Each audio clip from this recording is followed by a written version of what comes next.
માનનીય આચાર્ય શ્રી તથા શિક્ષક મિત્રો તથા શાળાના બાળકો તથા જેમના માટે આજનો આ કાર્યક્રમ આયોજિત કરવામાં આવ્યો છે એવા ધોરણ 8ના વિદ્યાર્થીઓ, જીવનમાં સુખ અને દુઃખ આ બે બાજુઓ છે. તેવી જ રીતે પ્રવેશ અને વિદાય આ પણ દરેક વ્યક્તિના જીવનમાં મહત્વનો ભાગ ભજવે છે. ધોરણ 8ના વિદ્યાર્થીઓએ 1 થી 8 સુધીનું જે પાયાનું અમૂલ્ય શિક્ષણ હતું તે પૂર્ણ કર્યું છે. હવે આ પાયા પર ઇમારત બનાવવા જઈ રહ્યા છે ત્યારે, એટલે કે ઉચ્ચ શિક્ષણ મેળવવા તરફ આગળ જઈ રહ્યા છે ત્યારે તેમના જીવનમાં ઉપયોગી થાય, જીવનમાં યાદ રાખવા જેવી એક નાની એવી વાત મારે કરવી છે. એક રાજા હતો અને આ રાજાને કોઈ સંતાન ન હતા. રાજાની તબિયત દિવસે ને દિવસે બગડતી જતી હતી. એટલા માટે પોતાનું રાજ્ય સંભાળી શકે એવા એક રાજાની શોધમાં હતો. આ શોધ માટે તેણે એક હરીફાઈનું આયોજન કર્યું. હરીફાઈમાં માત્ર 2 કિલોમીટરની દોડ હતી. જે વ્યક્તિ સૌપ્રથમ 2 કિલોમીટરની દોડ પૂર્ણ કરે તેને રાજા બનાવવામાં આવશે, આવી રાજ્યમાં ઘોષણા કરવામાં આવી. સ્થળ અને સમય પર બધા રાજા બનવા માટે ઉત્સુક વ્યક્તિઓ હાજર થઈ ગયા. દોડ શરૂ થઈ. બધા રાજા બનવા માટે દોડ્યા. પણ રાજા પણ ખૂબ જ હોશિયાર હતો. દોડમાં થોડેક આગળ તેણે એક સરસ મજાના નાસ્તાનો સ્ટોલ બનાવ્યો હતો. એટલે નાસ્તાના જે શોખીનો હતા તે બધા ત્યાં ઊભા રહી ગયા. ત્યાંથી થોડે દૂર આગળ એક સરસ મજાની સ્વાદિષ્ટ મીઠાઈનો સ્ટોલ હતો. એટલે થોડા ઘણા સ્વાદના શોખીનો ત્યાં ઊભા રહી ગયા.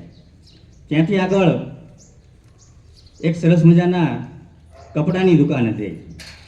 કપડાના શોખીનો હતા તે ત્યાં ઊભા રહી ગયા. ત્યાંથી આગળ એક ડીજે પાર્ટી ચાલતી હતી. એટલે નાચવાના શોખીનો હતા તે બધા નાચવા માટે ત્યાં ઊભા રહી ગયા. આ રીતે એક પછી એક સ્ટોલ આવતા ગયા અને છેલ્લે માત્ર એક જ વ્યક્તિએ આ દોડ પૂર્ણ કરી અને શરત મુજબ તેને રાજા બનાવવામાં આવ્યો. તેનો રાજ્ય અભિષેક થયો. આ સમયે તેને પૂછવામાં આવ્યું કે તું એક જ કેમ સૌ પ્રથમ પહોંચી ગયો? ત્યારે તે વ્યક્તિએ જવાબ આપ્યો કે મને માત્ર ને માત્ર રાજા બનવાનું જ દેખાતું હતું, આ સિવાય મને કશું જ દેખાતું ન હતું. જો હું એક વખત રાજા બની જાઉં તો આ બધા મોજ શોખ, સરસ મજાનો નાસ્તો, કપડાં, આવું બધું હું મારા આખા જીવન દરમિયાન આનંદ મેળવી શકત. એટલા માટે મારે રાજા બનવું હતું. કહેવાનો ઉદ્દેશ્ય એટલો છે કે જીવનમાં તમે પોતાનું લક્ષ્ય નક્કી કરો અને તમારું સંપૂર્ણ ધ્યાન તમારા લક્ષ્ય ઉપર રાખો તો તમે અવશ્ય રાજા બની શકો છો, એટલે કે તમે તમારા લક્ષ્યને પ્રાપ્ત કરી શકો છો. આ માટે તમારે લક્ષ્ય નક્કી કરવું પડશે અને તે માર્ગ પર સતત ચાલવું પડશે. રસ્તામાં બીજા ઘણા બધા માર્ગ આવશે મોજ શોખના, પણ એમાં તમારે પડવાનું નથી. તમારું ધ્યાન ફક્ત તમારા લક્ષ્ય ઉપર રાખવાનું છે અને તમે એક વખત રાજા બની જાઓ એટલે કે તમારું લક્ષ્ય પ્રાપ્ત કરી લ્યો પછી આખું જીવન તમને આ બધું મળવાનું જ છે. ધોરણ 8ના વિદ્યાર્થીઓ આમ તો બધા જ હોશિયાર છે. દરેક વિદ્યાર્થીમાં ક્યાંક ને ક્યાંક પ્રતિભા છુપાયેલી છે, ક્યાંક ને ક્યાંક આવડત એમાં રહેલી છે અને તે બધા જ રાજા બની શકે તેમ છે. પણ એક લક્ષ્ય નક્કી કરી અને સતત એ લક્ષ્ય પર ચાલે તો એને સફળતા ચોક્કસ મળશે.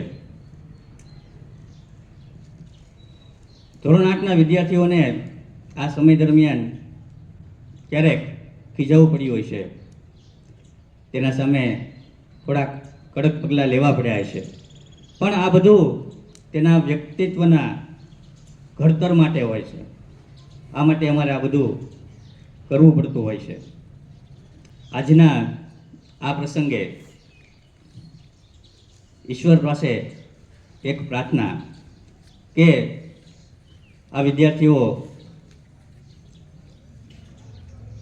સફળતાના ઉચ્ચ શિખર સર કરે અને ઉત્તરોત્તર પ્રગતિ કરે, તેના માતા પિતાની ઈચ્છાઓ પૂર્ણ કરે. અંતમાં હું એક પંક્તિ બોલી મારી વાણીને વિરામ આપીશ. आँखों में नींद बहुत है मगर सोना नहीं है, आँखों में नींद बहुत है मगर सोना नहीं है, यही उम्र है कुछ कर दिखाने की, इसे हमें खोना नहीं है, यही उम्र है कुछ कर दिखाने की, इसे हमें खोना नहीं है. અહીં ઉપસ્થિત આચાર્યશ્રી, સ્ટાફગણ તેમજ વહાલા બાળકો અને ખાસ અમારા આજે સૌથી વહાલા બાળકો એવા ધોરણ 8ના વિદ્યાર્થીઓ, આજે આપનો વિદાય સમારંભ એટલે કે વિદાય આપવાનો પ્રસંગ જ્યારે યોજાયો છે ત્યારે તમને બસ 2-4 શિખામણના શબ્દો તમને આશીર્વાદ આપવાના છે, શુભેચ્છાઓ પાઠવવી છે અને ભવિષ્યમાં તમે તમારા શિક્ષણના ક્ષેત્રે કઈ રીતે આગળ વધો એ માટે બે વાત કરીશું. તો તમે જ્યારે ધોરણ 1માં અહીંયા આવો છો ત્યારે તમને શાળામાં આવવું ગમતું નથી હોતું અથવા તો આપણને ડર હોય છે એક વાતનો, ઘરના વાતાવરણથી દૂર થઈએ ત્યારે સ્વાભાવિક છે કે આપણા માટે બધું નવું હોય, ત્યારે આપણને અહીંયા આવવું નથી ગમતું હોતું અને આજે 8 ધોરણ પાસ કર્યા પછી આપણને અહીંથી જવું નથી ગમતું. સાચી વાત છે ને?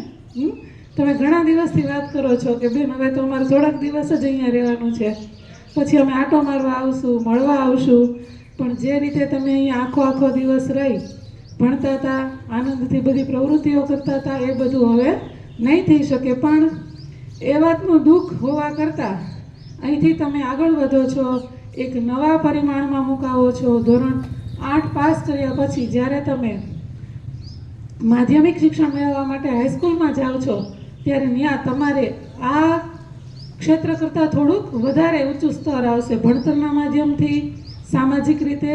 તો એ રીતે તમારે તમારી જાતને તૈયાર કરવાની છે. અહીંયા આપણે આવીએ ન આવીએ એ બધું કરતા હોઈએ છીએ, પણ હવે તમે ભણવામાં ખૂબ જ ધ્યાન આપો, તમારી કારકિર્દી સરસ રીતે બનાવો અને તમારું ભવિષ્ય ઉજ્જવળ બને એવી શુભેચ્છાઓ અને આશીર્વાદ સાથે અહીંયા વિરમું છું. विदाई स्पीच. हर हाल में सूरज अपना है, एक रोज ये दावा कर लेंगे हम, अहले जुनू जब चलेंगे दुनिया में उजाला कर देंगे. આજનો આ દિવસ એક અલગ દિવસ છે. આપણી શાળાના સિનિયર વિદ્યાર્થીઓ 8મા ધોરણનો અભ્યાસ પૂરો કરી આપણી શાળામાંથી વિદાય થઈ રહ્યા છે. એના પછી પોતાના શિક્ષણના નવા સફરની શરૂઆત કરશે. હું ધોરણ 8ના વિદ્યાર્થીઓને કહેવા માંગીશ કે આજે ક્રિએટિવિટીનો જમાનો છે. તમે તમારા અભ્યાસ અને સમજવાની રીતમાં અને કંઈ કરવાની રીતમાં નવીનતા લાવો. અને જે વિદ્યાર્થીઓ આવું કરે છે તો સફળતા તેમના કદમોમાં હોય છે. કોઈ કવિએ સાચું જ કહ્યું છે, બુલંદિયા ઉસે મિલતી હૈ જો कुछ नया कर पाता है. छोड़ दीजिए उस बात उस गीत को जिसे कोई और गाता है. एक शिक्षक एक શિક્ષણ સંસ્થા તમને એક દિશા આપે છે, એક પથ પર ચાલવા માટે તૈયાર કરે છે. તેના પછી તમારી મહેનત, તમારી રુચિ તમારી સફળતા નક્કી કરે છે. મોટી સફળતા માટે ઘણી મુશ્કેલીઓનો સામનો કરવો પડી શકે છે. કેટલાય ચેલેન્જ આવે પણ તમારા ઈરાદા હંમેશા નેક હોવા જોઈએ. આત્મવિશ્વાસ, સાહસ, ઈચ્છાશક્તિ આ એ ગુણો છે જે આપણને સંઘર્ષ અને અસફળતાથી મળે છે. पथ में कांटे ना होते तो जीवन का आभास ना होता. मंजिल मंजिल रह जाती और मानव का इतिहास ना होता. આજે તમારા વિશ્વાસથી ભરેલા ચહેરા જોઈને કહી શકું છું કે તમારું ભવિષ્ય સ્વર્ણિમ હશે. બસ જરૂરી છે તમારી અભ્યાસમાં મહેનત, વિષયમાં આસ્થા અને આતુર શ્રદ્ધા. વિશ્વમાં કરું છું કે તમે હંમેશા પોતાની કાબેલિયતને વધારવા માટે પ્રયાસરત રહેશો. फर्ज का एहसान होना चाहिए, कर्म अपने साथ होना चाहिए, कामयाबी चूमेगी हर कदम, विश्वास अपने पास होना चाहिए. આ વિદ્યાલયની સાથે તમારી ભાવનાઓ જોડાયેલી છે. જીવનમાં જ્યારે પણ કોઈ આઈડિયલ માણસ, શિક્ષક, માર્ગદર્શક મળે તેમનાથી શીખતા રહો. એવા લોકોને હંમેશા પોતાની સ્મૃતિમાં રાખજો જેનાથી આપણને પ્રેરણા મળે છે. જે લોકો પોતાના સારા સંબંધો, શિક્ષકોને યાદ રાખે છે જીવનભર ક્યારેય અસફળ નથી થતા. जीवन की कठिन सी राहों में मैं आशीष तुम्हारा चाहूँगा. जो राह तुमने है दिखलाई वो राह मैं औरों को दिखलाऊंगा. एक વાર ફરીથી તમને બધા વિદ્યાર્થીઓને હાર્દિક દુઆઓ આપું છું. જ્યાં પણ જાઓ ત્યાં પોતાની પ્રતિભાની છાપ છોડો. બધા જુનિયર સિનિયર વિદ્યાર્થીઓનો આભાર જેમણે આ કાર્યક્રમ સફળ બનાવ્યો. આવી જ રીતે એકબીજા માટે પ્રેરણા હિંમત આપવાનું કાર્ય કરતા રહો. છેલ્લે આપણા સિનિયર વિદ્યાર્થીઓ એટલે કે ભવિષ્યના ભાવિ સફળ યુવાઓ માટે બે પંક્તિ બોલીશ. દિલ में कोई शिकायत ना रहे, बेशक बिछुड़ जाना तुम, ये जाने वाले जहाँ भी जाना, खुशबू बनकर बिखर जाना तुम. अस्तु. जय हिंद, जय Bharat. A very good morning to the respected teachers and dear students. As you all are aware that we have assembled today to celebrate a very special moment. That is our farewell. I am extremely thankful to the management and my dear fellow friends for giving me this opportunity of delivering farewell speech. I am very excited and I am also feeling sad about that now we leave our school. The teachers have been extremely kind and they always support us throughout our learning phase. First and foremost, I want to thank to our principal sir who has always portrayed image of highly disciplined personality yet so kind. The farewell is the only day who has chance to tell anything to anyone in your hard or very time. Thank you. માનનીય શિક્ષક ગણ તથા મારા પ્રિય મિત્રો, આજના આ શુભ પ્રસંગ આપ સૌને નમસ્કાર કરું છું. અહીં ઉપસ્થિત સૌનું હું સ્વાગત કરું છું.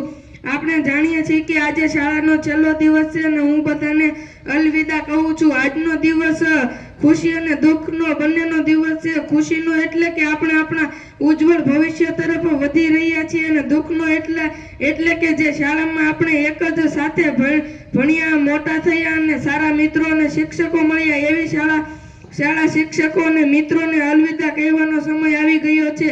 જ્યાં જ્યાં મિલન છે ત્યાં ત્યાં જુદાઈ છે. તોય વસમે લાગ્યા વિદાય, પળમાં ભેળા તો પળમાં જુદાઈ છે. શાળા એ એક એવું સ્થાન છે જ્યાં આપણે ઘર પછી સૌથી વધુ સમય વ્યસ્તિત કર્યો છે. ભલે આપણે જુદી જુદી જગ્યાએ આવ્યા હોય પરંતુ શાળામાં આવ્યા પછી બધા એક જ સમાન હતા, કારણ કે આપણે સૌ એક જ યુનિફોર્મમાં રહેતા. જ્યારે શાળાએ આવ્યા ત્યારે રડતા આવ્યા અને જ્યારે છોડીને જઈએ છીએ ત્યારે પણ આંખમાં આંસુ છે. સમારંભ વિશે થોડું કહીશ. મને મારી નિશાળ બહુ ગમે છે. બધાને પોતાની નિશાળ ગમતી જ હોય, પણ મને મારી નિશાળ બહુ ગમે છે. હું આ નિશાળમાં 1 થી 8 ધોરણ ભણ્યો. મને ખૂબ આનંદ આવ્યો. હું જ્યારે આ નિશાળમાં આવ્યો ત્યારે આ નિશાળ તેની પરિસ્થિતિ ખરાબ હતી. નિશાળ નાની હતી, 6 રૂમ હતા, વાહે મોટું મેદાન હતું, સુવિધાઓ પણ એટલી બધી નહોતી. જ્યારે થોડાક વર્ષોમાં આ નવી નિશાળ બનાવવા 2021માં નવી નિશાળ બનાવવામાં આવી. નવી નિશાળમાં સુવિધાઓ ન હતી. ધીરે ધીરે પ્રોગ્રેસ થતી ગઈ અને નવી સુવિધાઓ પણ આવતી ગઈ. મારી શાળામાં મંગળવાણી અને ગુરુવાણી કરવામાં આવે છે અને દર શનિવારે એક પ્રેરક પ્રસંગ કરવામાં આવે છે.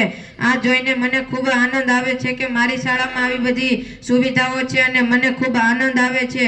મારી શાળાના ડ્રેસ પણ છે, તેમાં ડ્રેસ ખૂબ સરસ છે. મારી શાળાના એક નવો લોગો છે જે ડ્રેસની શોભા વધારે છે અને આખા ચલાલામાં મારી શાળામાં એક જ લોગો છે જે મને ખૂબ આનંદ થાય છે. મારી શાળામાં લોગો છે તે મને ખૂબ જ ગમે છે. ચલાલામાં લોગાવાળી પહેલી નિશાળ છે. મારી નિશાળનો નવો ડ્રેસ છે પણ તે ઘણો સારો છે.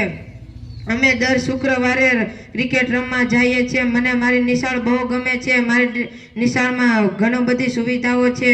મોટો બગીચો છે, મધ્યાહન ભોજન છે, 6 રૂમ છે, બાળકોને ભણવા માટે સ્માર્ટ ટીવી છે, તેમાં સારું ભણતર થાય છે. મારી નિશાળમાં ખૂબ જ સારું ભણતર છે, જેના લીધે અમારું ભવિષ્ય સુધરી જાય છે. અસ્તુ.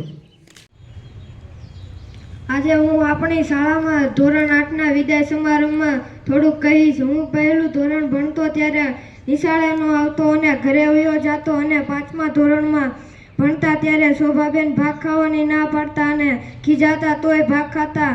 અમને દર્શનાબેન જે તહેવાર આવે તે તહેવારના બેન નિબંધ લખાવતા અને સારું ભણાવતા, અને ભાવિન સાહેબ દાખલા ગણાવતા, અને દાખલા ન આવડે તો ભાવિન સાહેબ 2-3 વાર દાખલા ગણાવતા. અને ગોરી સાહેબ સામાજિક અને હિન્દીના પાઠ વચાવતા અને સમજાવતા, અને ટીવીમાં પાઠના વિડીયો પણ બતાવતા. ભાવિન સાહેબ વિજ્ઞાનના પાઠ ટીવીમાં વિડીયો બતાવતા અને સમજાવતા. અને દર્શનાબેન અંગ્રેજી, ગુજરાતી, સંસ્કૃતના પાઠ વચાવતા અને ટીવીમાં વિડીયો બતાવતા અને સમજાવતા. અને ગોરી સાહેબ દર શુક્રવારે ખડાવાડે અમને રમવા જવા દેતા. અને પ્રવાસમાં જઈએ ત્યારે અમને પૈસાની જરૂર હોય અને સાહેબ પાસે પૈસા માંગવી તો સાહેબ પૈસાની ના ન પાડતા અને પૈસા દેતા. અસ્તુ. આજે આપણી શાળામાં ધોરણ 8નો વિદાય સમારંભ છે. એમાં હું થોડુંક કહીશ. તમને સૌને પહેલાં નમસ્કાર. આજે આપણી શાળામાં વિદાય સમારંભની ઉજવણી કરી રહ્યા છીએ. અને પહેલાં જૂની નિશાળ હતી ત્યારે પાછળના ભાગમાં વૃક્ષો હતા, ત્યાં રમતા અને ભણતા અને મજા કરતા. અને પછી 2020માં નવી નિશાળ બની અને બગીચો બન્યો. અને પછી અમે 5મામાં આવ્યા ત્યારે બેન પડીકા ખાવાના ના પાડે તો બધા સંતાઈ ખાતા અને મજા કરતા અને ભણતા. અને પછી ટીવીમાં વિડીયો બતાવે ને સારી રીતે સમજાવે ને ભણાવે. બધા શિક્ષકો સારું ભણાવે છે અને અઠવાડિયામાં 1 દિવસ ખડાવાળે રમવા જવા દે.